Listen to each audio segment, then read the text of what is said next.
venir a la presentación de estos dos libros que ha editado recientemente Ediciones Fides.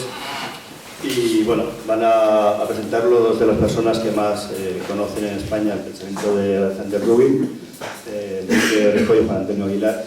Y siempre es bueno, de alguna manera, conocer lo que dice y piensa Alexander Dugin por boca de quienes han traducido los libros y por boca de quienes conocen personalmente a Alexander Dugin, no por lo que las redes sociales o los memes o todas esas cosas que corren por ahí, que están muy bien, pero que parcialmente, si no radicalmente, puedo afirmar de que la mayoría de las cosas que se dicen son totalmente falsas, sin ningún tipo de dato que atestigue lo que se afirma de Alexander, ¿no?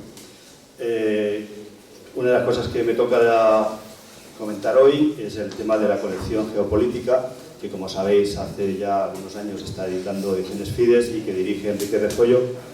Y sí que es verdad de que estamos editando casi todos los libros de Dugin en esta editorial, y me gustaría dejar bien claro, no por excusarme de nada, sino sencillamente para que quede claro, que la labor de todo editor es editar aquellos libros que de alguna manera se consideran interesantes.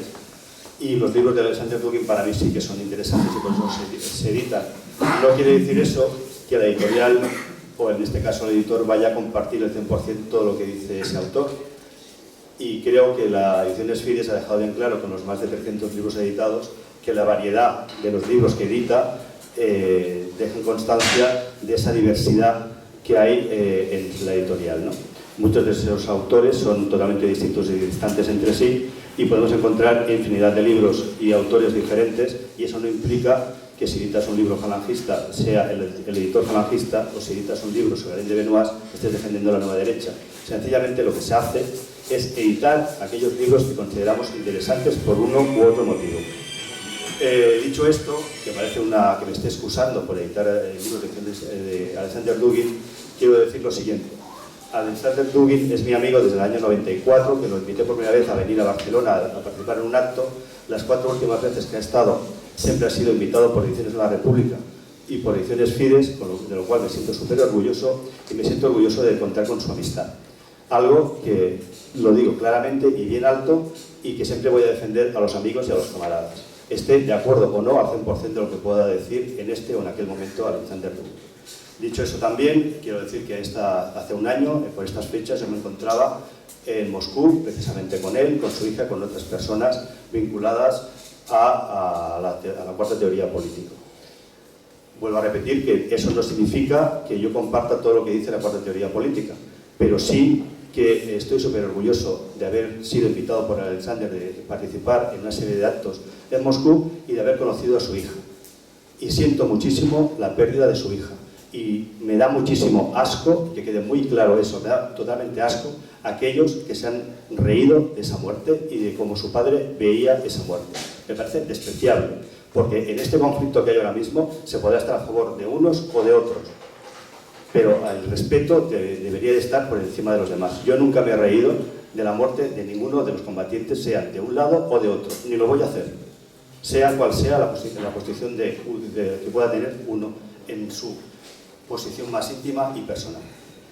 Bien, dicho esto, que lo quería dejar bien claro, el primer libro de la colección geopolítica que se edita es el de Teoría del Mundo Multipolar de Alexander Dugin, del cual se me pidió por parte de Enrique que yo hiciera ese prólogo, cosa que hice gustosamente, pero sí que es verdad que anteriormente se había editado una serie de libros también de temática geopolítica y que lo hemos incorporado a la colección. Llevamos ahora mismo 21 libros editados, y quiero también afirmar lo siguiente.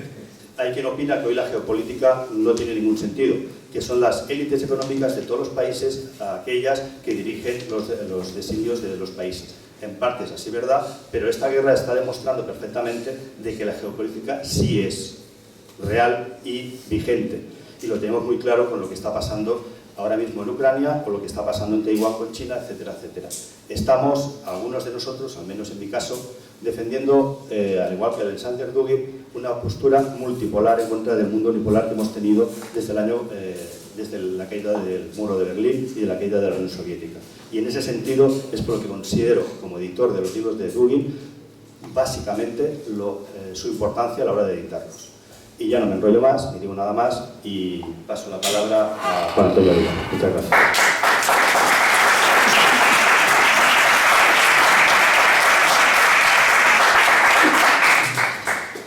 Bueno, en primer lugar, agradecer la presencia de todos que hayan decidido que un viernes se vengan a escuchar hablar de filosofía y de geopolítica. Seguramente no son las cosas más atractivas que se pueden hacer un viernes, pero indica cosas a vuestro favor, y por lo cual tenemos que estar agradecidos. Así que bienvenidos todos, y vamos a pasar a presentar un poco dos libros que son muy distintos, son del mismo autor, pero son muy distintos. Vamos a ver primero un poquito de uno de ellos y luego entraremos en el otro. El primero es Platonismo político, el otro es el Fundamentos de Geopolítica, porque quizás el de Fundamentos de Geopolítica tiene una historia y un alcance mayor que el de Platonismo político, donde en el fondo es la tesis que Dugin está pero sí encaminando de nuevo, porque tiene un trasfondo filosófico y un trasfondo intelectual muchísimo mayor, y quizá no ha acabado, y es más, quizá no se acabe nunca. La filosofía, llevamos 3.000 años de filosofía y todavía no hemos respondido ni siquiera a la primera pregunta, ¿no? ¿Por qué existen los entes y no la nada? Y seguimos ahí. Es decir, la filosofía es un camino inacabado siempre. El primer libro, el de Platonismo político, los que conocéis un poco la obra de Dugin, habréis oído hablar de lo de la cuarta teoría política.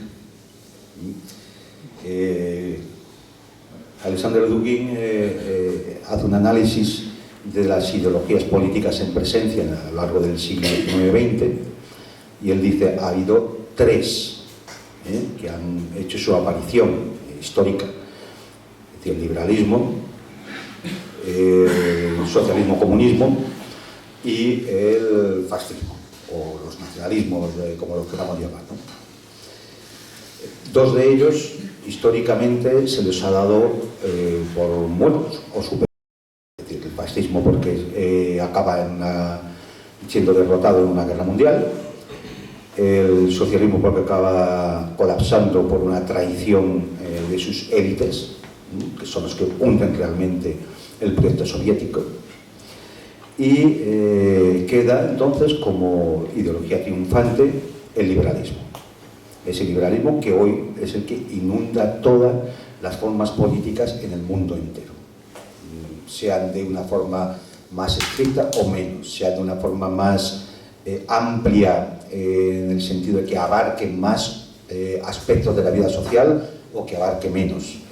Pero en el fondo todos parten de un principio metodológico y metafísico, que es el individuo como sujeto superior, sujeto casi único de la política. Bien, entonces Dugin elabora esa cuarta teoría política, donde lo que viene a decir es: bien, abramos una ventana, como partiendo de la experiencia socialista, de la experiencia fascista, se puede buscar una que han fracasado ante el liberalismo, cómo se puede buscar una opción superadora. Y es lo que intenta desarrollar en la cuarta teoría política.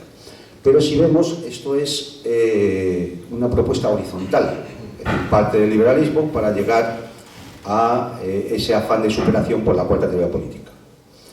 En el platonismo político lo que hace es una visión no horizontal, sino vertical.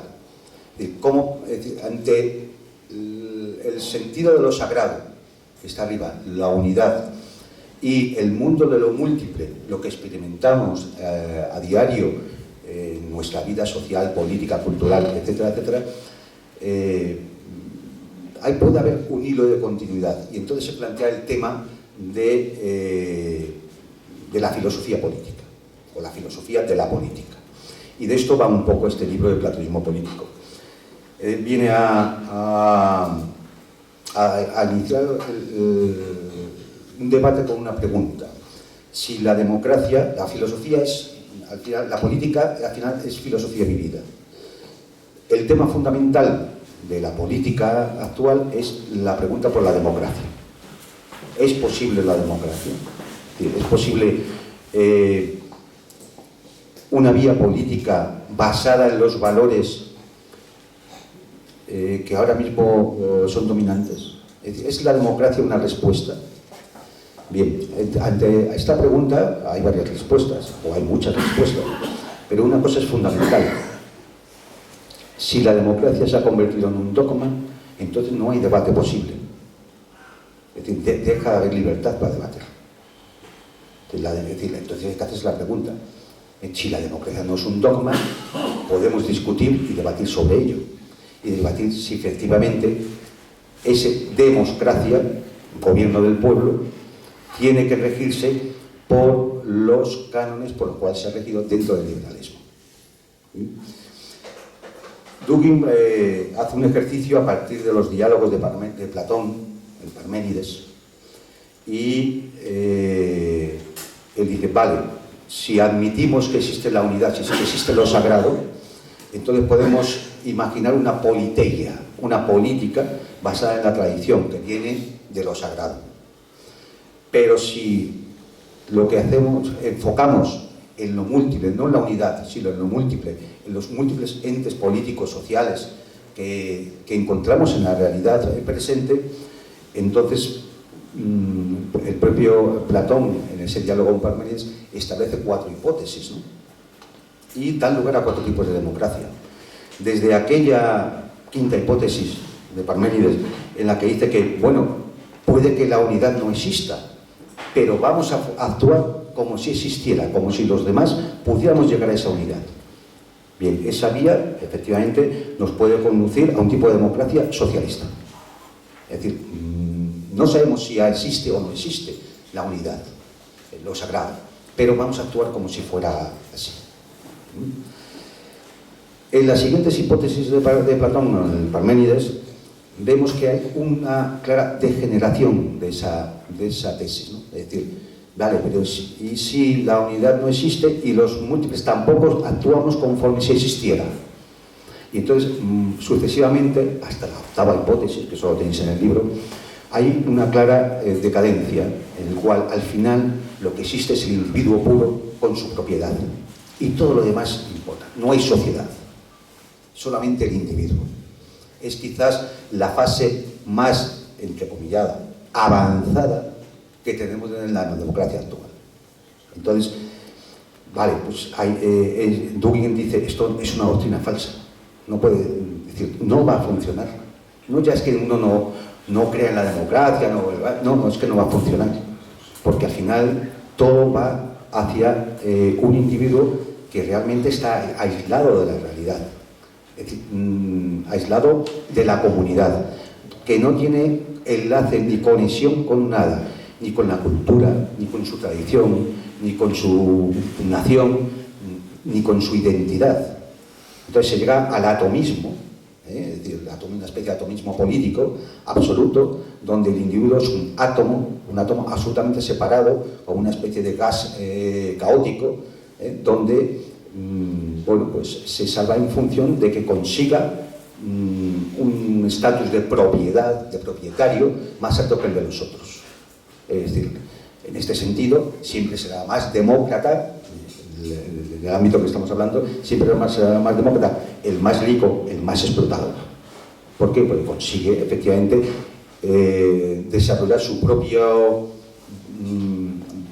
vitalidad, su propio elan vital, por encima de los demás. Como a los demás les importa un rábano, porque no existe relación, no hay un enfoque, un proyecto, un destino. Entonces, bueno, pues queda en eso. Es decir, al final todo esto sirve, la filosofía de Ayn Rand, si la conocéis, es decir, pues todo esto sirve para que bueno, pues sea más democrático siempre el neoliberalismo que cualquier otro tipo de democracia.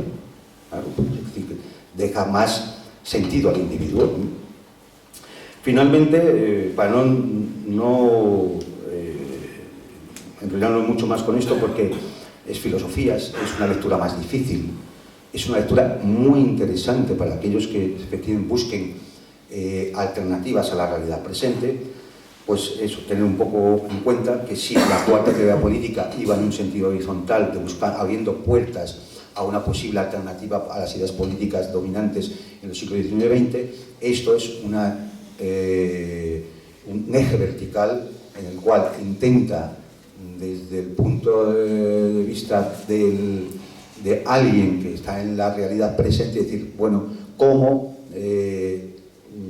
agarrarnos a la unidad, a lo sagrado, para construir una filosofía política, ¿no? Y de esto fundamentalmente es lo que va este libro, Platonismo político, donde define un poco esa república, el Platópolis, le llama a él la república platónica, la politeia. Y bueno, pues, evidentemente yo no sé, igual a todos no nos gusta leer la filosofía, siempre a lo mejor es más pesada que otro tipo de lectura, ¿no? Pero es otra puerta, una más, que nos abre Alexander Dugin en el mundo de las ideas y del debate. Si es posible debatir la democracia, habrá que hacerse en estos términos. Si la democracia es un dogma, entonces se convierte en un culto religioso. Si se convierte en un culto religioso, no hay libertad de debate. Y entonces, claro, todos estamos al borde de ser censurados porque estamos poniendo en duda el dogma. Somos unos herejes. Y bueno, es decir, yo lo recomiendo sobre todo a aquellos que les guste un poco el tema de la filosofía y de los fundamentos de la política, porque es sorprendente. A mí me ha sorprendido porque, sinceramente, yo es que de los diálogos de Platón y de Parménides, pues yo hacía como 30 años que no escuchaba. Y me imagino que muchos de vosotros o no los habéis leído, pues antes se daban en el bachillerato, ¿no? Ahora ya no lo sé, me imagino que no. Pero si algunos los habéis leído, o si los habéis leído, seguramente habrá sido hace muchos años, ¿no? Y es algo que alguno, oye, me sorprende y me diga, oh, pues no, yo he estado leyendo recientemente y será para mí algo refrescante, porque, sinceramente, cuando lleguemos al turno de preguntas, digamos, hacer alguna pregunta al respecto, pues mucho me temo que los que lo lean o los que lo hayan visto se sientan sorprendidos como yo. Y yo, por mi parte, sobre este libro poco más que añadir.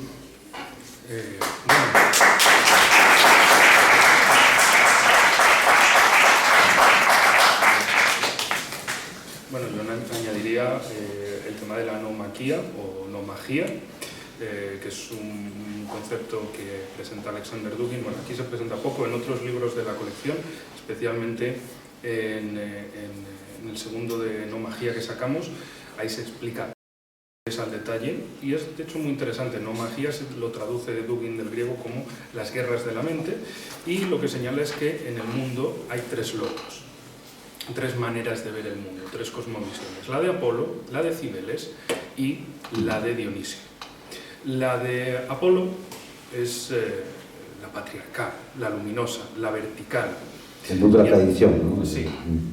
Y la de Cibeles es la horizontal, la terrestre, la del submundo. Y mientras tanto, Dionisio pues está fluctuando entre unas y otras. Y básicamente el mundo actualmente estaría en esa lucha entre el logos de Apolo y el logos de Cibeles. Bueno, detalles muy interesantes sobre ello para animaros a entrar en semejante tema, que yo sé que es filosofía y es muy complejo, pero por ejemplo él habla de que patriarcal no significa que solo sean hombres, sino que, por ejemplo, la diosa Atenea es parte de ese logos patriarcal de Apolo, o que las famosas mujeres guerreras, las amazonas, eran también parte de ese patriarcado apolíneo.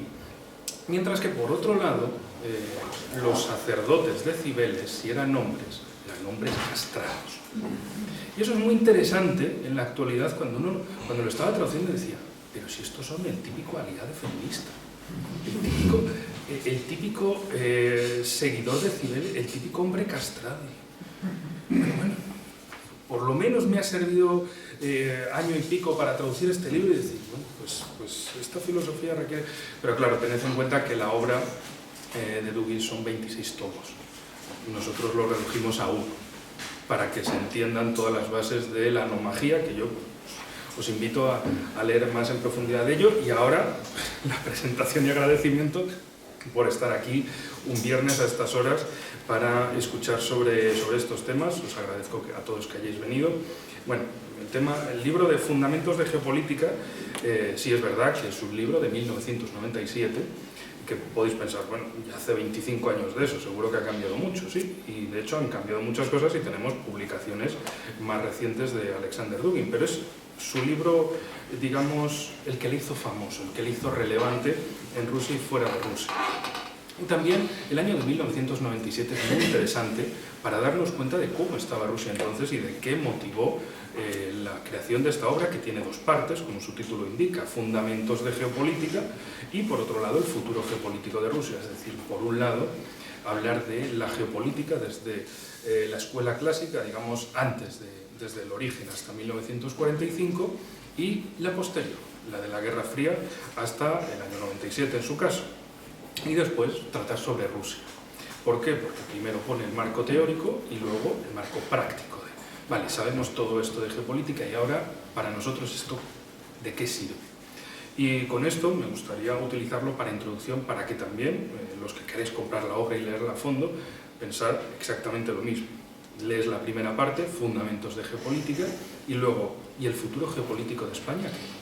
Entonces, para animaros también a pensar sobre ello, igual que el mismo Dugin plantea sobre Rusia, bueno, ¿qué solución, qué futuro geopolítico le espera a España a partir de aquí? Porque también, desde luego, el año 97, la década de los 90 fue una década de descomposición en Rusia. No solo desapareció la Unión Soviética, también casi desaparece la misma Federación de Rusia. Y en ese momento tan complejo, aparece esta obra. Y luego una serie de cambios a lo largo del tiempo. Entonces, también vivimos en una época de fraccionamiento, de división, de estar al borde de la desaparición misma de España. También, digamos, como revivir una especie de año 97 para Rusia. Y entonces, animaros, que bueno, se lee la obra, se lee la teoría, se lee la parte práctica y luego el pensar y el nosotros qué, cómo podemos utilizar este conocimiento, porque básicamente son 21 obras más otras 3 anteriores, si mal no recuerdo, y no sé si me dejo alguna, pongamos 25 obras desde 2016 que he participado, he traducido o he coordinado para su publicación, y el objetivo siempre es el mismo, es con todo este conocimiento, ¿esto de qué nos sirve a nosotros? Porque no es hacer por hacer, es, bueno, vamos a coleccionar libros porque mola, y mola tener una estantería llena de cosas y decir, hey, he hecho todo esto, ¿y para qué sirve? Pues para limpiarlo todos los domingos porque se les sale polvo, ¿no? Pues no, es precisamente para leerlo críticamente y decir, vale, esto es lo que opina un autor de Rusia. También, bueno, el año pasado, por ejemplo, para que os hagáis una idea de lo que sacamos en la colección geopolítica, empezamos por un autor turco de un partido comunista, seguimos por un autor pakistaní sobre historia y filosofía, después, si mal no recuerdo, un análisis de la obra de Augusto Pinochet, seguimos por el análisis de una obra geopolítica de un general colombiano, platonismo político y ahora fundamentos de geopolítica, es decir, es traer conocimiento que de ninguna otra forma iba a estar disponible en español y aprovechar bueno, esa suerte, ese accidente para traer obras precisamente de ese calibre aquí. Una de las primeras obras que sacamos también fue Guerras híbridas, la aproximación adaptativa indirecta al cambio de régimen, una obra muy interesante y que para ciertos acontecimientos que vemos, por ejemplo, como estos días, esta semana está sucediendo en Georgia, cómo se hacen esos golpes de Estado, esas revoluciones de color, cómo se utilizan ONGs y por qué precisamente han salido a quejarse. No, es que, ¿cómo nos van a calificar de organizaciones extranjeras? Claro, coño, porque lo sois. Por eso os jode que os lo saquen.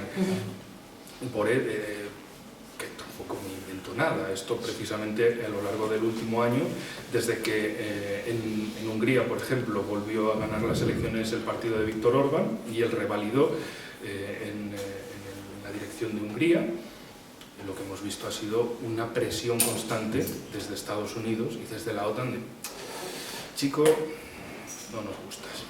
Así que algo tenemos que hacer, pero no te vamos a tirar ahí un lío directo. Aparecen personajes, por ejemplo, de la USAID, a decir, no, vamos a financiar proyectos pro democracia y todo eso aquí en el país, de derechos humanos y demás. Es decir, vais a meter agentes aquí para decirle a los húngaros lo que tienen que pensar. Pero que no sea, no sea un John Smith de la CIA, que eso da mucho el cante, trae a alguien de pro derechos humanos o algún nombre así rimbombante y bonito, a decir, no, es que estos luchan por el bien, son la verdad, la bondad y la luz, no es una agencia extranjera que quiere aquí interferir. Pero bueno, sin desviarnos mucho más del repaso a lo que es la colección geopolítica, la obra, como decía, se compone de esa primera parte sobre fundamentos de geopolítica. Es muy interesante para que nos hagamos una referencia rápida.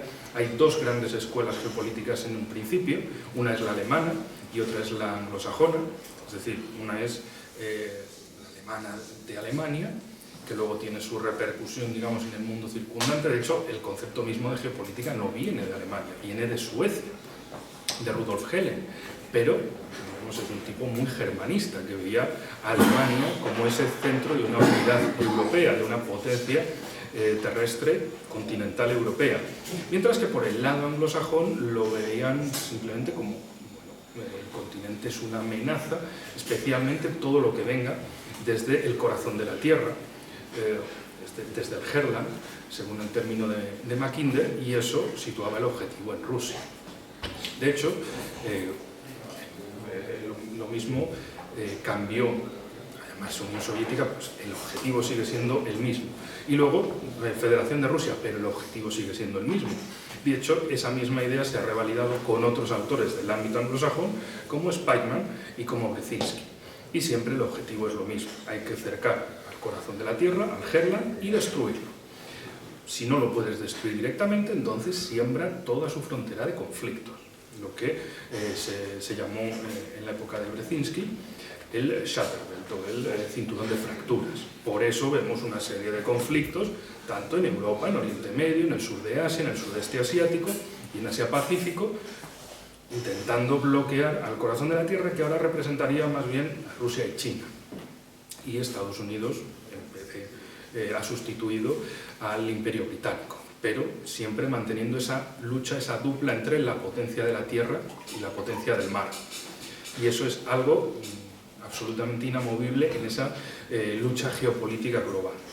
Luego, la geopolítica, digamos, de la Guerra Fría, lo que señala sobre todo es el tema del mundialismo y de la teoría de la convergencia, que esto es algo muy interesante. En otros libros Dugin lo detalla mucho más, la cuestión de la teoría de la convergencia. Aquí lo presenta para que se entienda de qué va el asunto, y es básicamente que desde Estados Unidos pensaban que, bueno, todos los sistemas acabarían convergiendo en uno solo. Y el suyo. Claro, porque es el bueno, claro. No se ha jodido, no van a vender la casa de otros. Entonces, básicamente, desde los años 70, el objetivo estadounidense era convencer a la Unión Soviética de que, bueno, el mundo estaba destinado a converger, a unirse, y eso motivó a que, bueno, sí, pues no estaría mal, pues, también es algo como que suena internacionalismo, o sea, al final, pues como que ganamos, ¿no? Pues no. De hecho, la geopolítica en la Unión Soviética estaba borrada de todos los elementos. Es también muy interesante porque la consideraban una ciencia de nazis, porque precisamente en la Segunda Guerra Mundial tuvo muchísima influencia la escuela de Haushofer, del general Haushofer, que también lo explica Dugin en la obra, porque bueno, fue una escuela geopolítica muy importante que recogió el testigo de Ratzel, digamos el original, el prepadre fundador, o sea, es más, el padre fundador sería Rudolf Helen, el sueco, que tomó también su fuente al mismo Ratzel. Pero bueno, la cuestión es que la geopolítica, esa metodología, esa idea de conflicto en el mundo, no cambiaron. Y por supuesto sí hay la escuela alemana, la escuela anglosajona. Después de la Segunda Guerra Mundial se produce, digamos, un revivir en Francia, por ejemplo, con Yves Lacoste, si no lo he pronunciado bien, pues lo siento, je ne parle français. Y bueno, la cuestión es que aparecen también otros diferentes enfoques de la geopolítica. Y aquí también haría un descargo, porque seguro que en los últimos 2-3 años estáis hartos de ver artículos sobre la geopolítica del no sé qué, la geopolítica del no sé cuál. Y es ese uso, cualquier cosa que lo llames geopolítica de, ya suena, Dios mío, esto seguro que es genial, no es una mierda, pero es como la geopolítica de los coches, la geopolítica de los recursos naturales. Bueno, eso puede tener cierto sentido, pero digamos que tiene ese uso demasiado excesivo del concepto geopolítica. Otras de las diferentes cuestiones que también destacaría de la obra es que, por supuesto, en el caso de Dugin habla de la escuela eurasianista y neoeurasianista, es decir, de una visión que en el fondo es geopolítica, pero sin decir que es geopolítica, sin usar ese concepto, pero buscando también, igual que Alemania utilizaba la geopolítica para buscar su espacio, igual que el Reino Unido, el Imperio Británico, hacía lo mismo, pues en definitiva los eurasianistas también hacían lo mismo, pero respecto a Rusia. Pasando a la segunda parte apasionante sobre el futuro geopolítico de Rusia, desde luego que Dugin se plantea una pregunta. Año 1997, recordad. ¿Y ahora qué? Porque hemos tenido un siglo en el que el imperio ha caído, asesinaron al zar, cayó la Unión Soviética, y además, en plan, caída por goleada. ¿Y ahora qué? Porque no solo es que se perdiera la Unión Soviética, con todo lo que ello implicaba geopolíticamente, es decir, el fin del mundo bipolar y el inicio de un mundo unipolar donde Estados Unidos lo gobierna todo y Rusia... Es que tú mira qué presidente en los 90. El tipo al que le decía, sí, colega, tú sigue emborrachándote, anda y danos los recursos. Tú no preguntes, déjanos que estén nuestros asesores ahí trabajando. Y claro, ¿qué iba a ser de Rusia en esa época? En esos años 90, modernización, occidentalización, ¿qué significaba todo esto en Rusia? Yo también intento siempre comparar las cosas para ayudarnos a entender, y es como España en los años 80, una década antes. Bueno, sí, se ha terminado el franquismo, ¿y ahora qué? Ahora somos Occidente, somos la modernidad, ¿y eso qué significa? Tenéis demasiada industria, chicos, tenéis demasiado ejército, tenéis demasiadas cosas. Tenéis que ir soltando cosas, tenéis demasiada flota pesquera, tenéis demasiado, ir reduciendo, y centrando en Occidente, y centrando en la modernidad. Y cómo, pues esos años 80, en nuestro caso, de desindustrialización, bueno, pues vale, pues ya murió Franco, tenemos una constitución, la del 78, y ahora el objetivo es occidentalizarse a tope. Abrir las puertas, las ventanas, romper paredes y que entre el occidentalismo al máximo. Y eso fueron para Rusia los años 90. Y claro, esos años 90, ¿y ahora qué? ¿Ahora qué es lo que va a suceder aquí? ¿Qué alternativa hay a este régimen? Es decir, también, ¿cuál es el interés de Rusia en este contexto? ¿Tiene interés? Pues tiene que tener interés, ¿no? Porque si no, estamos hablando de rendir el país. Y esto también es una visión para España. Bueno, ¿cuál es el interés de España en este contexto? ¿Hacia dónde vamos? ¿Qué queremos conseguir? En fin, para Dugin, la necesidad, y si me paso el tiempo encima, por favor. Sí, acaba. Ya no veo más. Y te paso la pelota de vuelta, no te preocupes. Lo más importante es el encontrar ese nuevo encaje, pero un encaje ruso, no un encaje occidental impostado a Rusia, de no, vosotros ahora tenéis que seguir este camino. Y Dugin ahí plantea de ya, pero este camino que nos han implantado no es un camino ruso, es un camino que lleva a la destrucción de Rusia y que en realidad no ha terminado la Guerra Fría. Rusia sigue siendo en su mayor parte ese ejerda y por tanto sigue siendo ese objetivo de Occidente, porque el mundialismo, el atlantismo sigue existiendo y nos sigue viendo como enemigos y nos sigue queriendo destruir y nos sigue queriendo sembrar de conflictos internos y externos. Entonces, ¿cuál es el encaje en todo esto? Bueno, si quieres, te paso la pelota de vuelta para seguir contando sobre... No, la pregunta es de cuál es el encaje de todo esto. No, lo que voy a hacer, él ha hecho, se aplica un poco el contenido del libro, yo lo quiero vender. Este tocho posiblemente sea el libro más famoso de Alexander Luby. Hemos tardado en traducirlo al español, pero yo recuerdo que por ahí tengo un ejemplar en ruso que me lo regaló Leonid Savin hace muchos años en Moscú, y no es un libro cualquiera. Esto es un libro de texto. Es un libro que se estudia en las academias militares rusas. Este libro, su origen, es una serie de conferencias que hace Alexander Dugin en la escuela del Estado Mayor ruso. Y con las aportaciones, de ese momento, de varios generales rusos. Tengo por aquí el nombre de Rayonov, Nikolai Klakatov, Leonid Ivasov, que era teniente general. Es decir, no es simplemente que Alexander se pusiera a pensar en la geopolítica.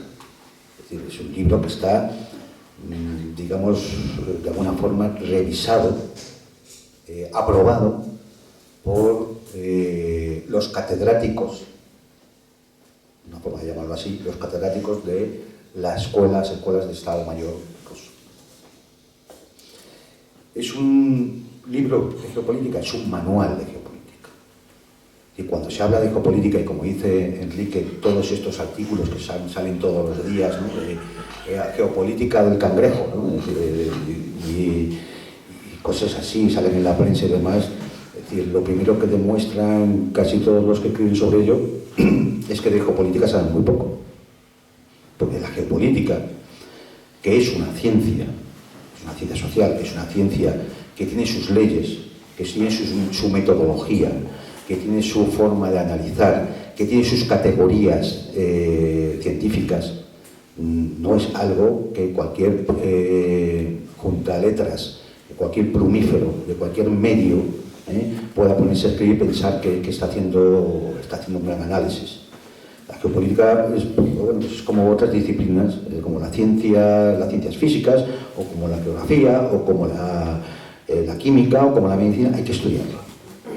Y hay que estudiarla y hay que seguir los métodos y estudiar la historia, cómo han ido surgiendo las leyes geopolíticas, cómo se han ido expresando, y al final puede decir, bueno, pues tener algo de idea de qué es esto de la geopolítica. Decir también que en ese momento convulso donde aparece este libro, un detalle, es el mismo año en el cual la Duma rusa tiró para atrás aquel acuerdo en Belovez de 1991, por lo cual 3 traidores se juntaron en un bosque en Bielorrusia y disolvieron por su cuenta la Unión Soviética. Ese año que aparece este libro, la Duma rusa anuló esa firma de ese acuerdo y dio por válido los resultados del referéndum realizado en la Unión Soviética en 1991, por el cual el 76% de los votos de los ciudadanos soviéticos eran a favor del mantenimiento de la Unión Soviética. Fijaros, todo esto era un auténtico seísmo político, en medio de un régimen absolutamente decadente, como era la Rusia de Yeltsin. Bueno, yo añadiría un detalle ahí, y es que precisamente entre el 94 y 95 se produce, y 96, la primera guerra de...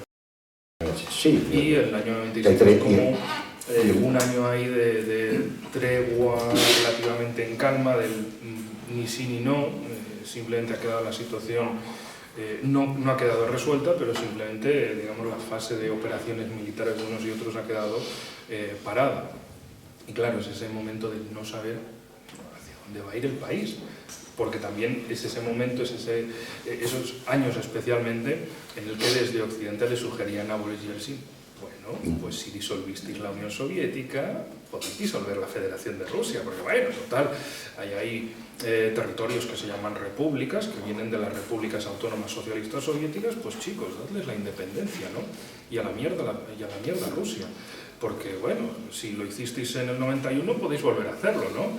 Y claro, precisamente a partir de los sucesos con la Primera Guerra de Chechenia y todo esto, ahí es cuando todavía esos viejos mandos, esos viejos militares y otros pensadores en Rusia dijeron, oigan, hay que hacer esto... Es más, este libro se convierte en el manual que marca los ejes de lo que debería ser la política exterior rusa. Y claro, sí que de aquí es donde viene realmente la influencia de Alexander Dugin en las élites políticas rusas. Eso que dicen muchas veces, no, es que Dugin es consejero, es uno de los asesores del Kremlin.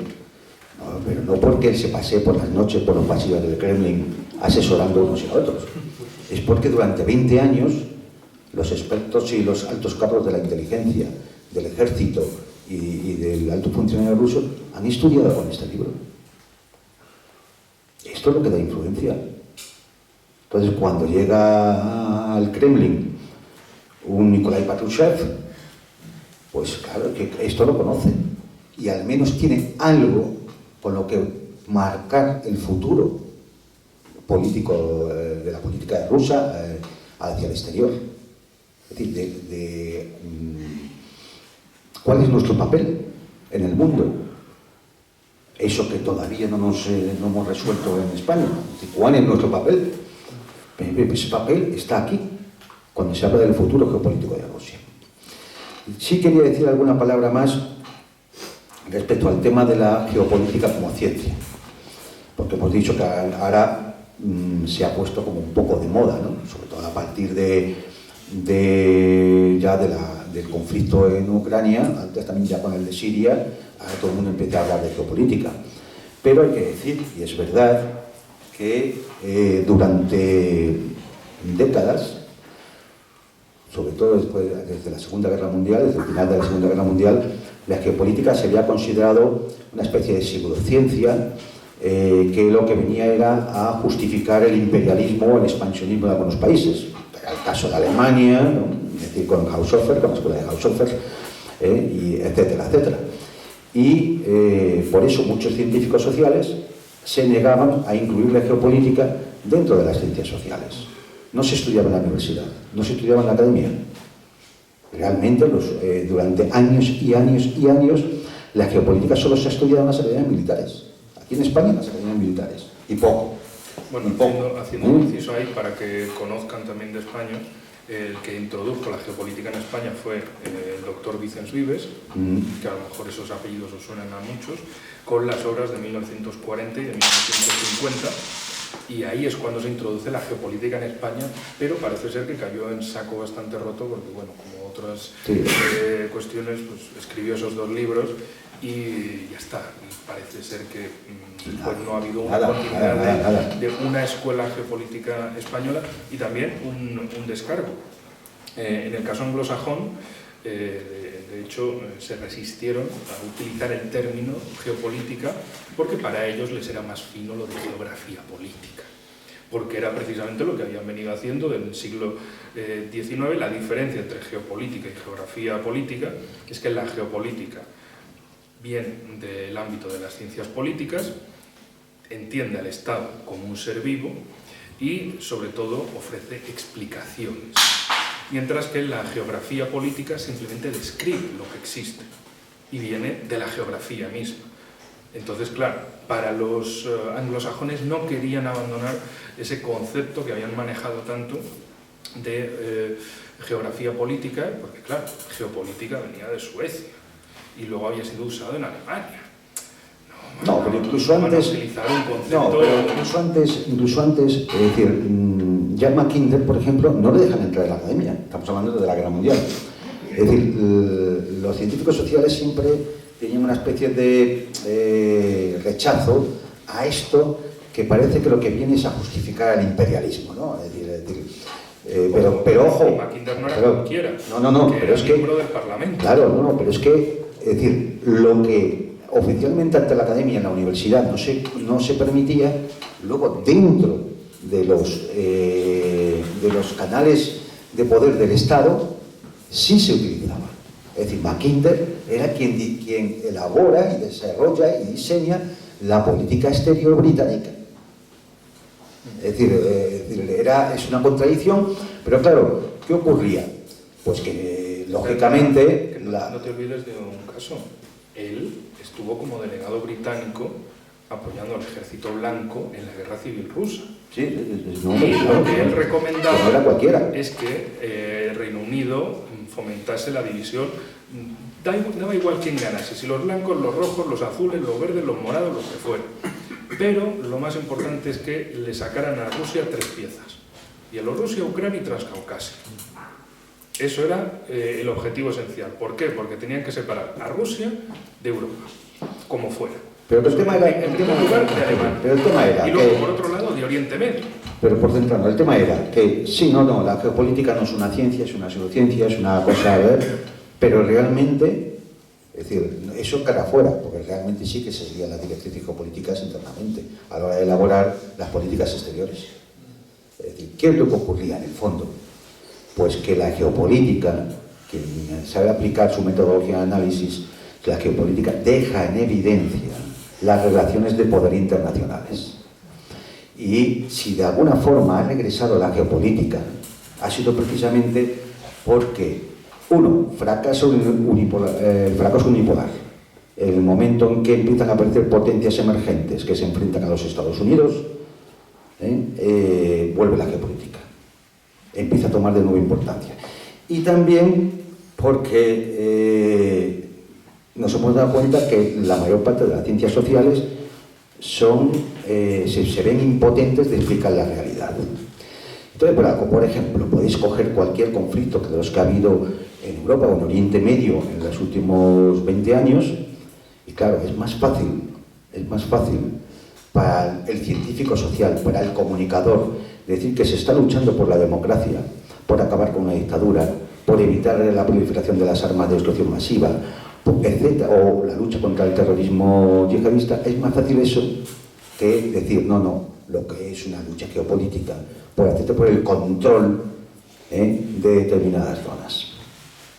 Y a ti te da igual la democracia, la libertad, los derechos humanos, el terrorismo, y etcétera, lo que queráis. La realidad es que es una lucha de poderes en el entorno de las relaciones internacionales. Y esto lo deja en evidencia la geopolítica. Por eso la geopolítica, para el liberalismo triunfante, para el liberalismo hegemónico, es algo que per se la rechaza, aunque en sus estados mayores sí que haya expertos geopolíticos trabajando, porque esa es la realidad. Es decir, toda la geopolítica anglosajona después de la Segunda Guerra Mundial empieza con George Kennan y Speakman. Claro, es decir, cómo contener a la Unión Soviética, el Greenland, montar una barrera que vaya desde Escandinavia hasta Indochina. Y todos los conflictos van a ser ahí. Suerte que repasa las hemerotecas o la historia de los últimos 70 años. Todos los conflictos aquí. Y lo más importante, que Spikeman hizo una relectura de Mackinder y Brzezinski hizo una relectura de Spikeman. Es decir, unos tras otros van dándole continuidad y actualización a sus propias teorías. Es decir, no es, Mackinder, creo que era además Sir Halford Mackinder, un tipo importante, miembro del Parlamento, el delegado del Imperio Británico en Rusia durante la Guerra Civil. Un tipo que sabía y manejaba, y otros lo fueron reinterpretando, otros reinterpretaron a los que reinterpretaron, y así sucesivamente. Y de hecho, todos los conflictos se ven siempre en ese sentido, de ir presionando de un lado a otro para acorralar al corazón de la tierra, que ese es el concepto que han mantenido en la geopolítica anglosajona desde su origen. Primero Rusia, y ahora dicen, bueno, es que es Rusia y China. Rusia por el lado europeo, China por el lado de Asia-Pacífico. Y hay que hacer todo lo posible para llenar de conflictos la zona, para entrar en la isla mundial como sea. Bloquear, simplemente pues eso, bloquear, impedir su salida al mar. Es así. Es decir, Albert Cali. claro, es decir, este sería, no vamos a poder aplicar las leyes de la... Eso está este libro, precisamente, ¿no? Pero lo que sí implica el retorno de la geopolítica es el retorno del concepto del espacio como categoría a analizar, ¿no? En el análisis, el espacio. Y el espacio aquí no solamente son las 3 dimensiones espaciales que conocemos, ¿no? Es decir, el aire, la tierra, el mar, desde el punto de vista geopolítico, sino también es el ciberespacio y es el espacio informativo. De hecho, una de las leyes ya clarísimas y aceptadas en el mundo, la ciencia geopolítica, que además es obra de una geopolítica rusa, es la ley que dice que quien controla el espacio informativo controla el territorio. Y eso lo estamos viendo hoy. Quien controla el espacio informativo, quien controla las redes, los medios de comunicación, las televisiones, las comunicaciones, controla el territorio. El ejemplo lo estamos viendo, por ejemplo, estos últimos días en Georgia. Lo estamos viendo en Georgia.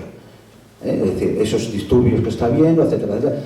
Es decir, porque quien controla ese espacio informativo, y lo están controlando las potencias anglosajonas, acaban controlando el territorio, y el gobierno de Georgia, elegido democráticamente en elecciones libres, se ve obligado, por la fuerza, a modificar sus decisiones parlamentarias. Esa es la realidad. Bien, pues de todo esto es de lo que uno puede aprender en este libro, porque lo que enseña es una metodología también. Aparte de todo lo que ha explicado Enrique y de la pregunta y para Rusia, ¿ahora qué? ¿No? Es decir, y la pregunta que deberíamos hacernos en España, ¿ahora qué? Es decir, está también eso, el tener una herramienta de análisis para conocer la realidad. Porque eso, en el fondo es la geopolítica, en el ámbito, lógicamente, de las relaciones internacionales, ¿no? Si estuviéramos dentro de un propio Estado, estaríamos hablando de otras cosas. Pero eso es la geopolítica. Por eso es tan importante este libro, y de verdad, yo sé que uno lo ve y ve aquí 600 páginas, y dices, madre mía, bien, tomarlo como un manual de universidad. ¿Qué es lo que es? Como un manual de universidad, es decir, un manual para estudiar. No para el melo del tirón y como si fuera un libro más, consumir, como consumimos las cosas, como consumir un libro. No, se trata de estudiarlo. Un libro para estudiar.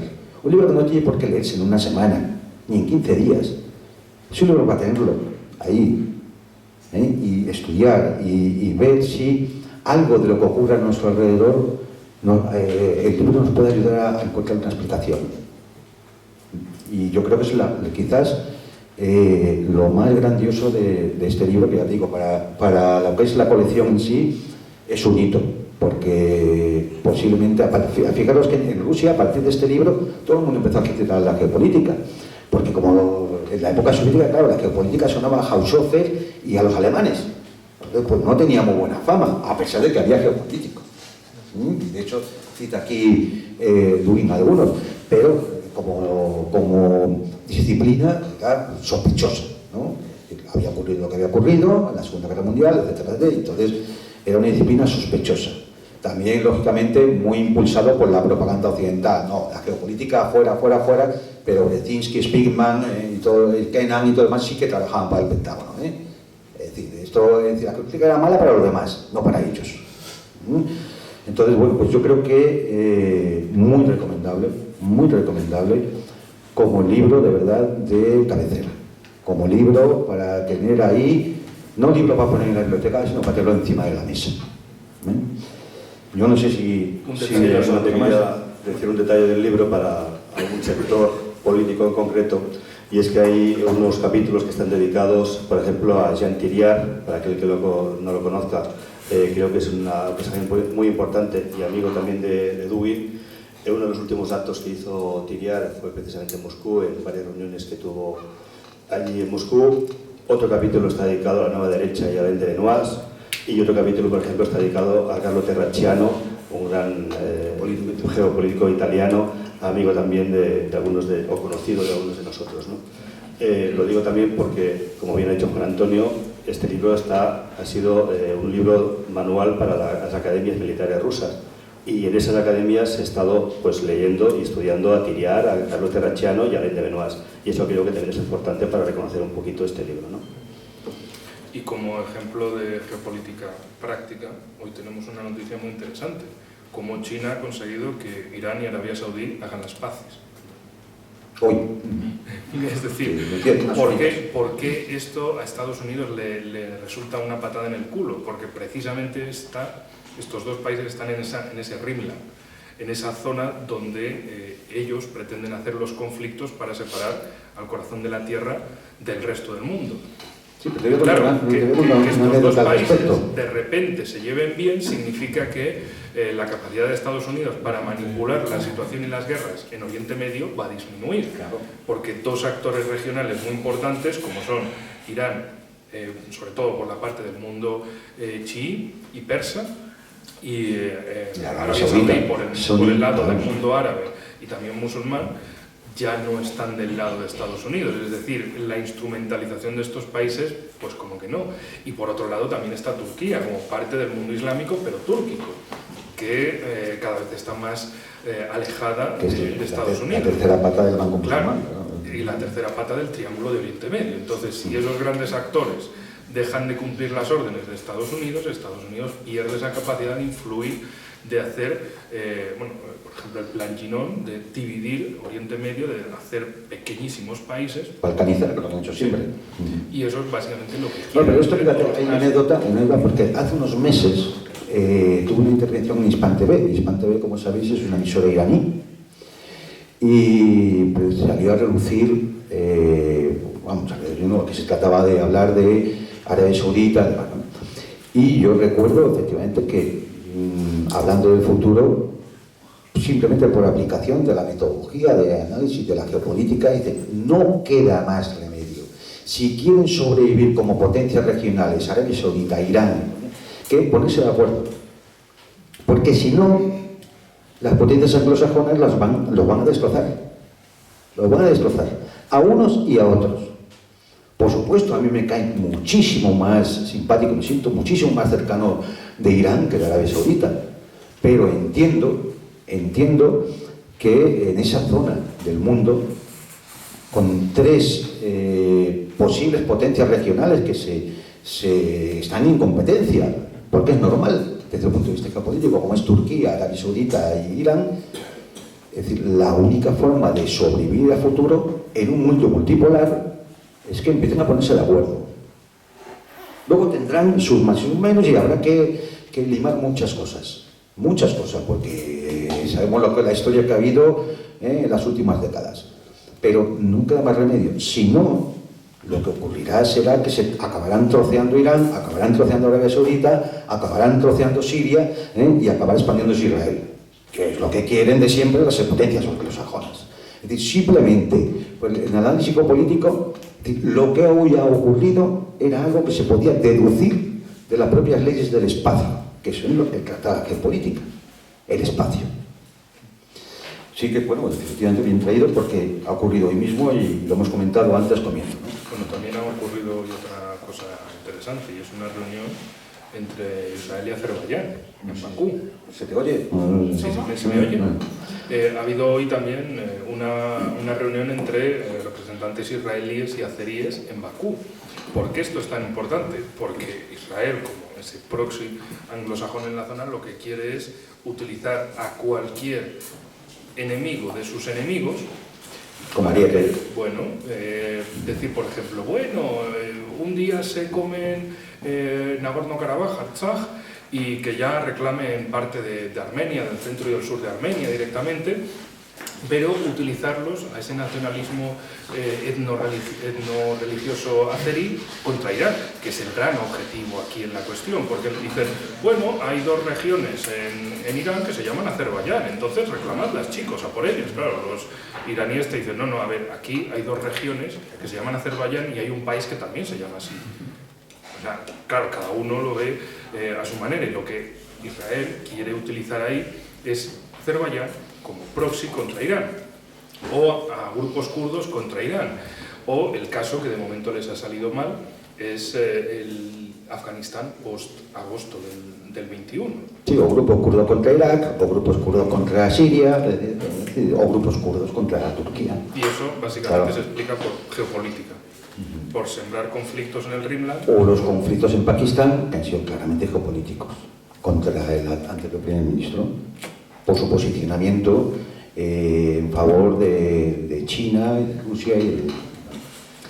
¿Alguna pregunta para los dos ponentes? Sí.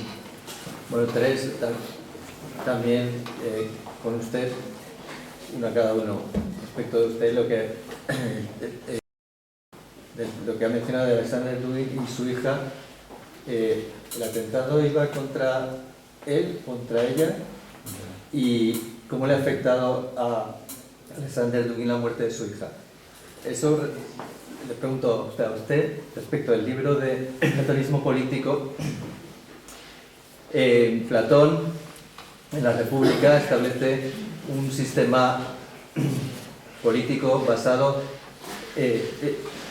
cierta afinidad con el sistema soviético en cuanto, bueno, y la acusación de Popper en ese sentido de tres clases que están en función de la educación, ¿no? En función de una criba educativa, que en primer lugar hay una educación básica y los que no superan eso son los productores. En el segundo paso hay un segundo nivel y están los defensores, los militares, y ya el que llega al tercer nivel pues ya son los gobernantes de filósofos, ¿no? Los sabios. Sí, los sabios, lo que luego se ha dicho el filósofo rey, pero no el rey, sino una élite, una aristocracia sería, ¿no? Entonces, Alexander Dugin defendería algo así, y por eso lo del platonismo político, y luego, ya contestan las tres seguidas. En el tema de la geopolítica, nosotros estamos bajo la influencia del occidente dominado por el mundo anglosajón. Pero, claro, el mundo anglosajón que históricamente ha sido nuestro enemigo y que hemos acabado bajo su influencia y un poco siervos de eso. Y ahora, pues eso, como habéis dicho, se vende mucho que la democracia es la democracia liberal, homologada, actualmente existente, como el único modelo de democracia y que no hay otro, ¿no? Pero frente a eso podría haber un modelo diferente ruso, y entonces mi pregunta es, la actitud de España, que tendría que acercarse un poco a Rusia y desprenderse un poco del mundo occidental dominado por el mundo anglosajón, o cuál sería la actitud que debería tomar España al respecto. Gracias. Bueno, empiezo yo. La hija de Alexander tenía pasión por su padre y era tan inteligente o más que su padre, y era una digna continuadora de la obra de él. Todos los que tenemos hijos o hijas, o las dos cosas, tenemos muy claro de que lo peor que nos puede pasar es que asesinen a nuestra hija o que muera nuestra hija.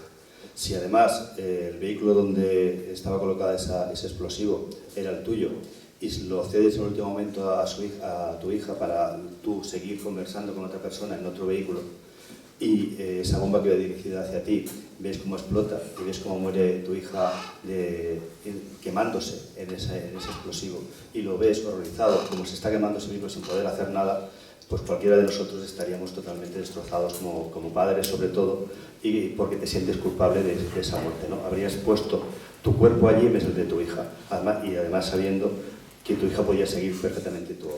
Por lo tanto, Alexander, por lo que nos consta a nosotros, sí que todavía muy afectado a eso. Y lo que está claro hoy en la prensa, creo que era hoy, apareció un artículo escrito por un americano en la prensa en concreto, en el mundo, donde uno de los grandes hitos que habla ese periodista que ha conseguido esta guerra es precisamente el asesinato de la hija de Alexander Dugin. El inmundo. Es decir, la pregunta del platonismo. Sí, a ver, es decir, Alexander ahí sigue el modelo de la trifuncionalidad indoeuropea, es decir, que ha sido propio todos los pueblos europeos y de los persas y de los hindúes, es decir, de esa trifuncionalidad en la cual, bueno, pues es decir, es posible establecer un mecanismo de circulación social a partir del mérito, de la meritocracia. Y efectivamente, bueno, pues es decir, para Dugin, en este tema del platonismo, el sujeto, en coherencia con la cuarta teoría política, no es el individuo, no es la clase, no es la nación, el Estado o la raza, es el pueblo, el folk, el narod en ruso, ¿no? Es decir, el pueblo es el que se convierte en sujeto como comunidad orgánica, como el valor de la jerarquía. Por eso dice que esta es la visión vertical, no horizontal de la cuarta teoría política, sino la vertical, en el cual la jerarquía es fundamental para que el orden social se mantenga. Y bueno, es decir, como decía, estamos hablando de filosofía, no de la praxis política, ¿no? Es decir, la política, comentaba al principio, lo dice Dugin, es filosofía vivida, pero claro, todavía esa parte no la tenemos, no la hemos vivido todavía, estamos en la filosofía. Pero es evidente que ahí abre una puerta más, que yo creo que lo que más hay que agradecer a Dugin, es decir, la apertura de puertas. Nos abrió la puerta de la cuarta teoría política, nos abrió la puerta de la teoría del mundo multipolar, nos abrió la puerta de la geopolítica en un momento, y esta es otra puerta que nos abre, ¿no? ¿A dónde nos conducirá? Bueno, yo espero que efectivamente conduzca a que podamos al menos imaginar y debatir modelos que se salgan del dogma, porque es lo peor en estos momentos. Lo peor en estos momentos ya ni siquiera es, uno puede ser demócrata, antidemócrata y medio pensionista.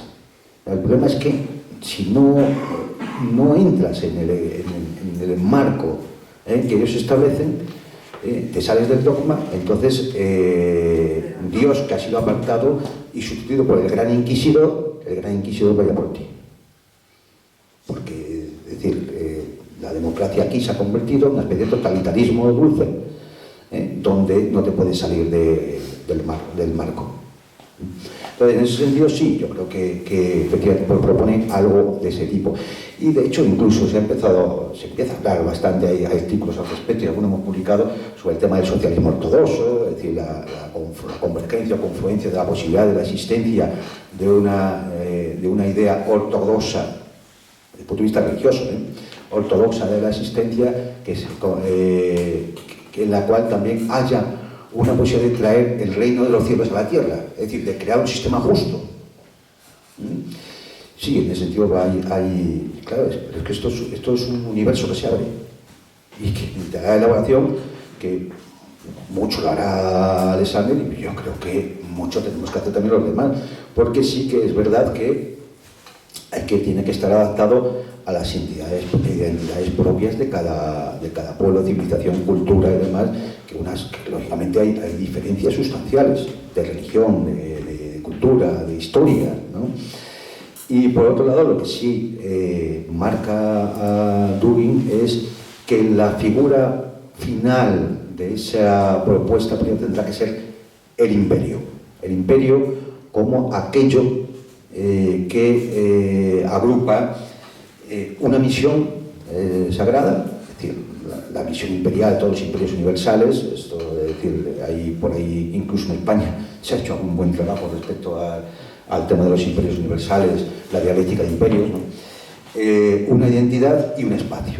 Por eso en la teoría del mundo multipolar habla de los espacios civilizatorios, por eso en la cuarta teoría política habla efectivamente del folk, del pueblo, el Dasein como destino del pueblo, como voluntad del pueblo, y lo que intenta ahora es decir, y además hay que buscar una misión sagrada. Añadiría una cosa más sobre eso, y es que precisamente la comprensión de Dugin es que imperio significa unión política y civilización significa unión cultural. Y para formar un gran polo, un gran espacio en el mundo multipolar necesitas esas dos cosas. Necesitas un imperio y una civilización, porque de otro modo pues simplemente vas a ser un enano, una hoja a merced del viento, de cómo sople en el mundo. Pero si tú eres un bloque imperial y civilizacional, entonces ya vas a ser un actor en el nuevo mundo multipolar. De otro modo, una España sola no va a ir a ninguna parte. Entonces, bueno, un momento. Y también, Hay que responder, también en cuenta que el concepto imperio no lo asociemos a lo que vulgarmente en la prensa se habla de imperio, ¿no? Al imperialismo, no tiene nada que ver. Y sobre España, pues España lo que está haciendo es antigeopolítica, una vez más. A nivel europeo, desde mi punto de vista, lo que España tendría que buscar es el eje Mediterráneo norte, sin Francia. Francia lejos. Francia es Satanás. Satanás del continente. Y el Satanás de la isla es Gran Bretaña, Estados Unidos. Pero, o sea, históricamente, y esto es empírico, cada vez que España o un reino hispánico le hizo caso al reino de Francia, la hostia que nos dimos por su culpa fue descomunal. Desde la Aljubarrota hasta la invasión napoleónica, hasta un siglo XIX lleno de invasiones estúpidas a México, a la Conchinchina, siguiendo a Francia, o ahora metiéndonos en líos en el Sahel. ¿Para qué? Para llevarnos la hostia o para cubrirle, para que ellos no tengan que gastar tanto. Por eso, sin Francia. Esto, España, Portugal, Italia y Grecia. Y Chipre, y Malta. ¿Por qué? Porque también son parte de esa Europa en el Mediterráneo. ¿Y por qué digo esto? Bueno, porque claramente hay países nórdicos o países en el Báltico, con Polonia, que hacen su lobby. Está por otro lado el famoso grupo de Visegrado, que bueno, desde el febrero del 22 no está en sus mejores momentos. Que se votan todos entre sí en Eurovisión. Está el eje franco-alemán y bueno, Reino Unido, que se fue de la Unión Europea, pero sigue en la OTAN y sigue haciendo lo que el Reino Unido hace, es sembrar discordia en el continente, que es su política de Estado desde Cromwell. Entonces, la cuestión es que España lo primero que necesita es esos amigos en la cercanía. ¿Y quiénes son los amigos? La Europa del Sur. El eje principal es España-Italia, evidentemente por su tamaño demográfico, geográfico y por sus ubicaciones centrales. Pero ¿qué hemos visto en el último año?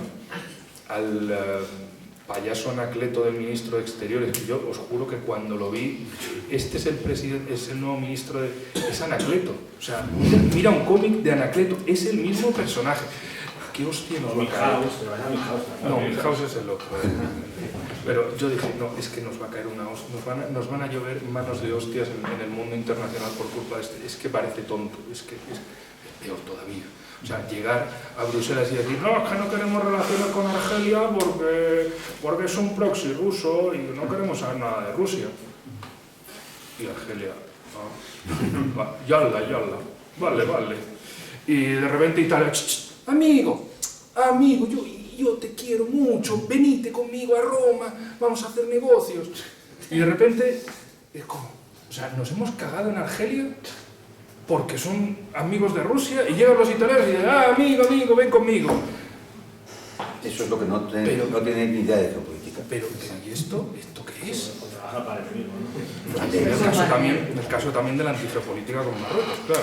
Y eso, digamos, en el escenario europeo y también parcialmente africano, porque no hay que olvidar que África, si uno va a Tarifa, a la punta de Tarifa, ve Ceuta y ve el otro lado. Es decir, no es una cosa que digas está lejísimo, sino que está ahí y que hay que atenderlo también. Pero bueno, es algo que no existe. Y por otro lado, el caso con Hispanoamérica. Pero ¿qué pasa? Que España o bien funciona como tocapelotas o como tocapelotas. Es decir, o bien te funciona una especie de hispanismo liberal anglosajón al estilo Aznar, o bien aparece el PSOE a defender por ejemplo, a la derecha prooccidental en Venezuela, que dicen, pero no erais de izquierda, entonces ¿por qué estáis defendiendo a los que van contra el chavismo? Pero no erais los... cosas así, ¿no? O contra Ortega en Nicaragua y demás, y en definitiva es, bueno, ¿a quién hay que odiar? ¿Quién dice Estados Unidos que hay que odiar aquí? Estos, venga, vamos contra eso. Sí, es que... O sea, es normal que nos vean a España como, o sea, en vez de mandarte al tío Sam, que con su acento raruno inglés, pues te mandan a España que haga lo mismo y que haga el paleto y que se dedique, en vez de a sembrar unidad y a meterse, a incorporarse en esa unidad, simplemente sea como, bueno, pues para no ir yo, te mando a este. No, y además, Es eso, el convertirse en un proxy de otros. por completar. Además, hay un concepto que hay que intentar aclarar, porque nos es muy caro. Cuando, por ejemplo, el compañero dice, estamos aquí en el occidente anglosajón. No, es el occidente realmente existente, no hay otro. Occidente es una construcción contra Europa. Hay que decirlo así. Alguien me puede decir, hombre, Occidente era la Grecia y la Roma clásica, la cristiandad, el medievo. Eso puede que lo fuera. No sé si lo era. Era Europa, eso sí. Y no sé si ese Occidente existió alguna vez. Existió la cristiandad, existió en el medievo, existió Roma, existió el Sacro Imperio Romano-Germánico. Es decir, pero el Occidente realmente existente, es este. Y este es un bloque, un entramado, un mundo que nos es ajeno como europeos. Por tanto, la superación del mundo unipolar en Europa pasa por separarse de ese Occidente. Lógicamente, ¿dónde vas a encontrar los amigos? En los que apuestan por ese mundo multipolar. Ahí están los amigos. Y serán de derecha, de izquierda, blancos o negros, cristianos o musulmanes o budistas. Me da igual. Los amigos solo los podemos tener ahí. Si no, seguiremos en la sumisión absoluta a ese Occidente. Sin soberanía no hay futuro. Sin soberanía no hay libertad. Sin soberanía la democracia es una burla y un insulto a la inteligencia. Por lo tanto, es decir, cuando nos dicen, leemos y demás, no, nosotros que somos parte de Occidente, vale, pues entonces estamos en territorio enemigo. Y estamos ocupados. Ya está, no le demos más vueltas. El espacio geopolítico está ocupado, el campo geopolítico está ocupado. Ya está, no hay más.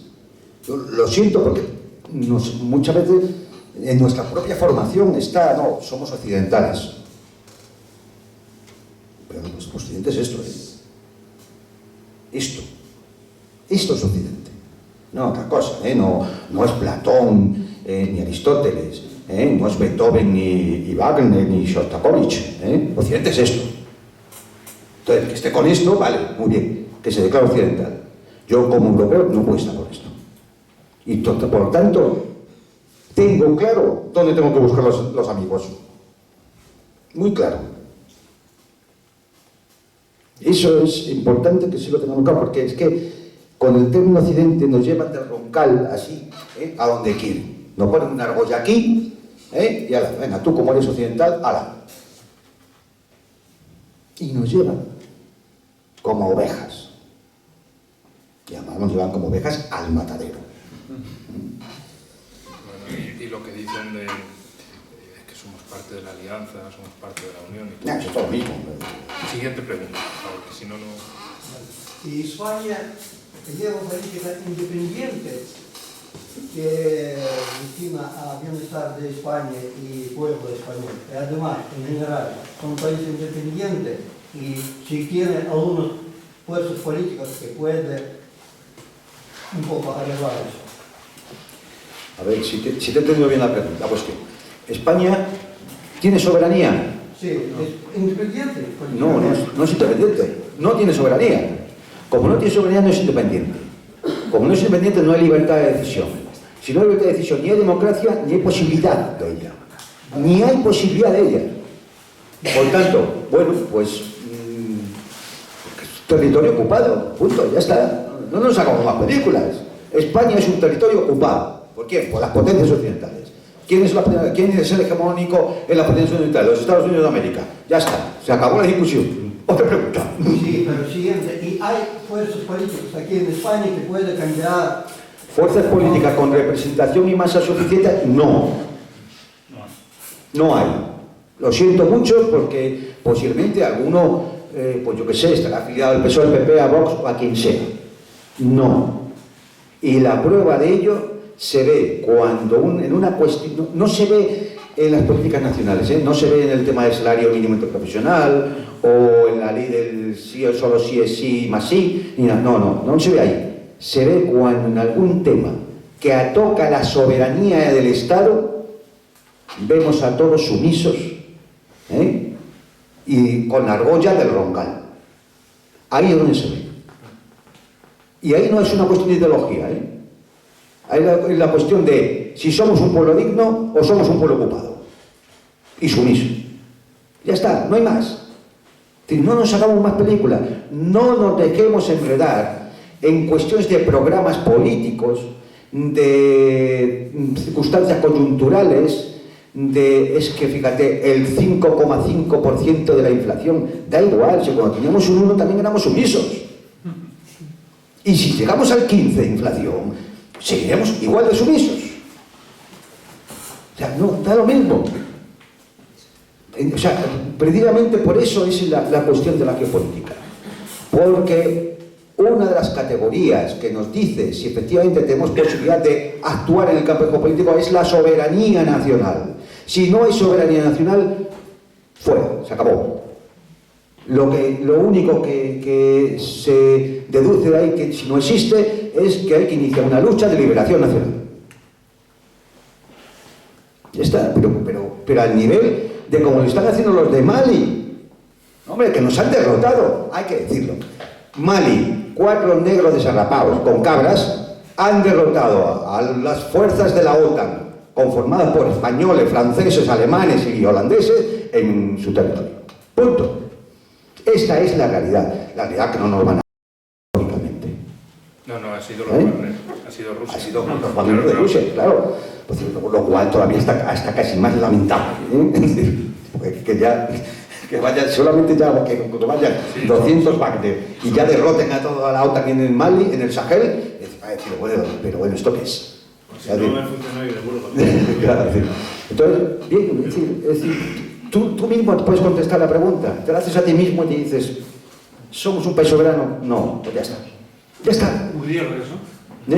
Hungría, Orbán sí que es soberano.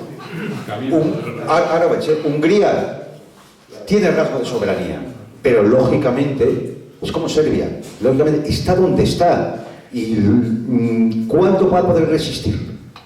No lo sé, pero al final esa contradicción la hará saltar. O se somete, o se tendrá que ir de la Unión Europea, tarde o temprano. Por eso también Hungría, en el caso de España, por ejemplo, podemos mirar América, Hispanoamérica y decir, bueno, hay una salida, hay una opción. En el caso de Hungría, claro, es que a su alrededor es Hungría nada más, no hay otra salida. Entonces lo que han ido... No, me refiero. Hungría es Hungría, no hay otra, no es, digamos, como de, bueno, pues estamos mal en España, nos vamos a Colombia, Argentina, México, tal. Es que ellos no hay una segunda, no hay otra opción. Entonces, por eso, sabiendo que necesitan encontrar algo, encontraron el enganche ese del turanismo, con Turquía, con Asia Central, porque dijeron, bueno, es lo único que podemos echar mano para decir que no estamos solos, que hay esa opción. Y antes de pasar a otra pregunta, un detalle más, es que la semiótica es importante.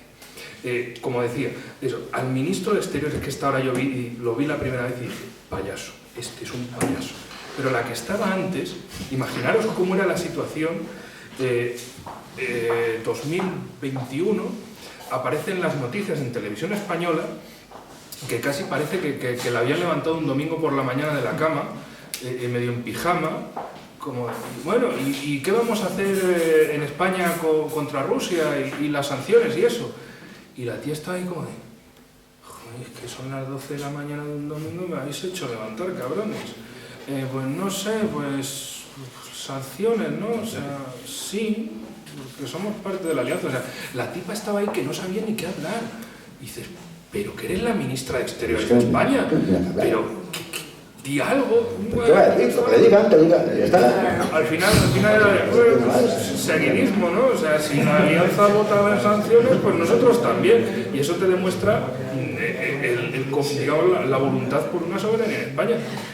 los ministros de Exteriores tienden a ser lamentables, bueno, salvo Margallo por algunas cosas, pero todos los demás de la época de Sánchez han sido cada vez más lamentables. Y eso también, y con esto termino, pero no quiero dejarlo sin decir, también hay un problema.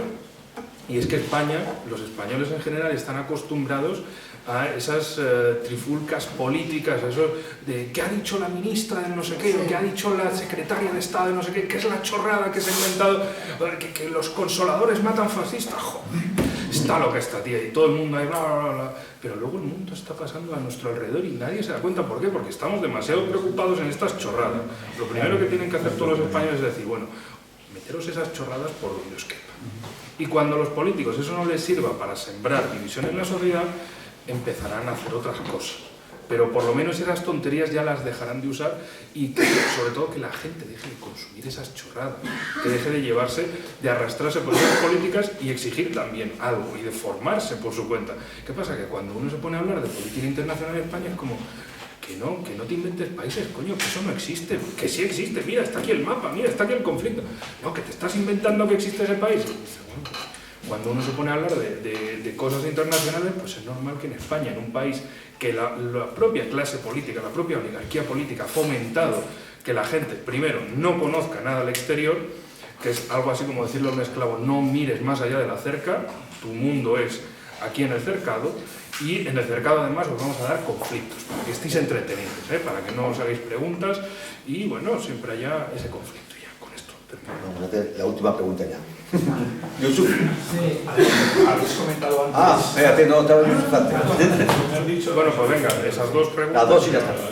No, vale, yo quería preguntar por el tema de cómo veis estos conatos de rebelión que hay ahora en Europa, manifestaciones en Francia, en Austria y tal, porque hay gente ya que empieza a decir que todo este rollo de la ayuda a Ucrania y las sanciones está dañando. De hecho, hay estudios que hablan de que Europa no va a poder recuperar su competitividad porque nunca. Con los gastos de la energía, mientras que India y China están, digamos, pues comprando petróleo ruso que les sale más barato, entonces dice que el daño a la competitividad europea va a ser permanente, no se va a reparar mañana cambiando. Entonces, que bueno, no sé, que la gente que está viendo su factura de la luz, que está viendo los que más golpes necesita la cara. A ver, te entiendo, tío.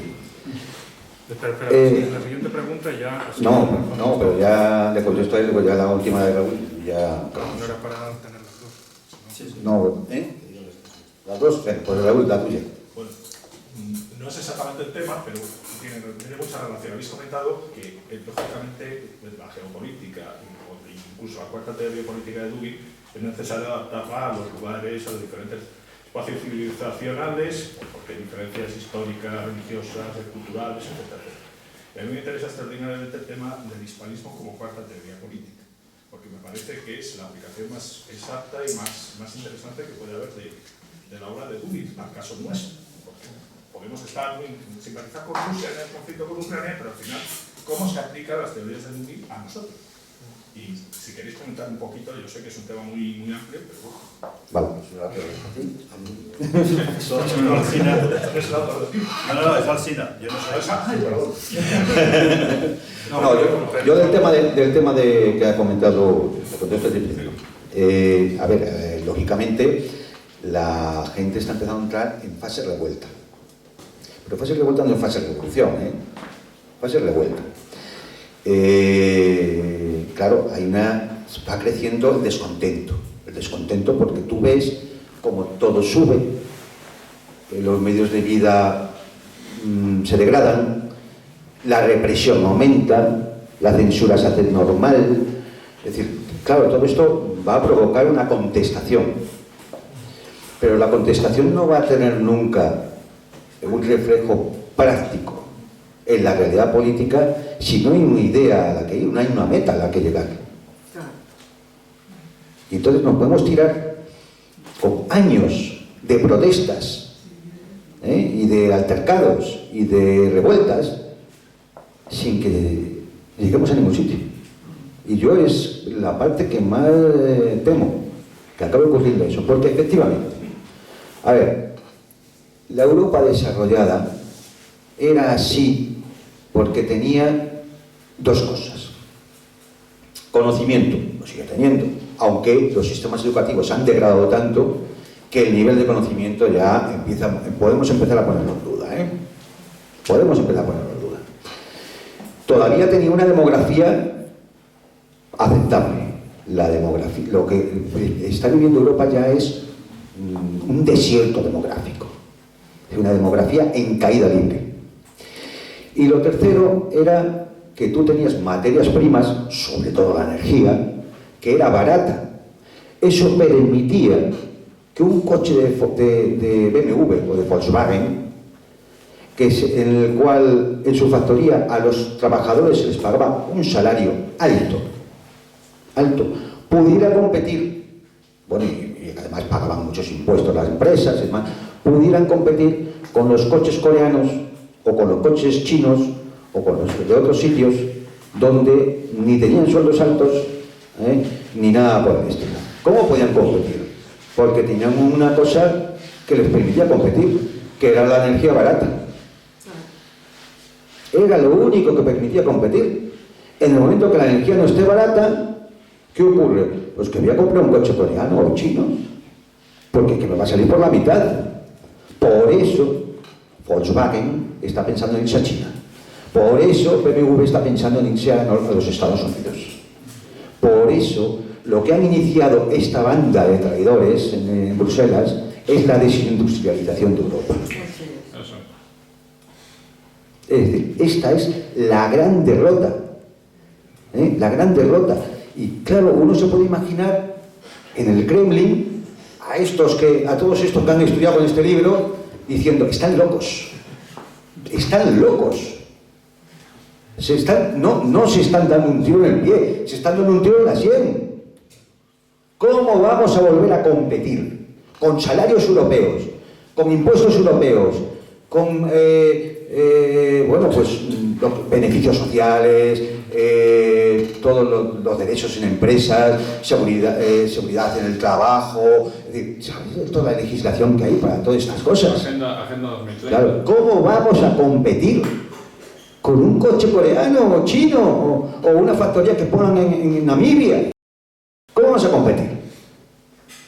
Es hundimiento. Y cuando ya no se pueda competir, pues la gente seguirá protestando porque le han bajado el sueldo, o no le han subido las pensiones, o es que se ha quedado en el paro. Y claro, nadie le va a decir, mira, te has quedado en el paro porque ya no llega la energía barata a Europa, porque sancionamos a Rusia, porque había que defender a un payaso en un régimen liberticida en Kiev. ¿Por qué? Porque lo quería un mamarracho en la Casa Blanca. ¿A qué eso no se lo van a decir? Por lo tanto, seguirán protestando porque el gobierno de turno, sea quien sea, da lo mismo. El gobierno de turno no sube las pensiones, o no nos sube los salarios, o nos hemos quedado en el paro. Nadie se da cuenta de las consecuencias de las medidas que se están tomando. Que van a pagar, no lo sé, algún día tenemos años, pero otros lo van a pagar ellos y sus hijos. Y mis hijos, y mis nietos. O sea, es muy triste decirlo, pero si alguien me pregunta ¿qué recomienda para mis hijos? Con todo el valor del mundo le puedo decir que se vayan. Que aprendan chino y que se vayan. Que se vayan. Porque esto va a quedar hecho unos trozos. A ver, quedaba lo del hispanismo. Hombre, pues... Espera, tranquilo, descansa. Ah, vale. Habla tú. Sí, pues ya quedamos. Ya vamos. En esta cuestión, lo más importante, en la obra, Dugin habla sobre el eurasianismo, y el eurasianismo es a Rusia lo que el hispanismo es a España, en resumen. Para terminar, para que no se enfade ningún Juan Antonio y no nos eche la organización a patadas. Entonces, lo dejamos resumido en eso y agradeceros a todos no sé cuánto tiempo llevamos aquí, pero muchas gracias por todo el tiempo, sea el que sea. 1 hora y 40 minutos. Pues muchísimas gracias.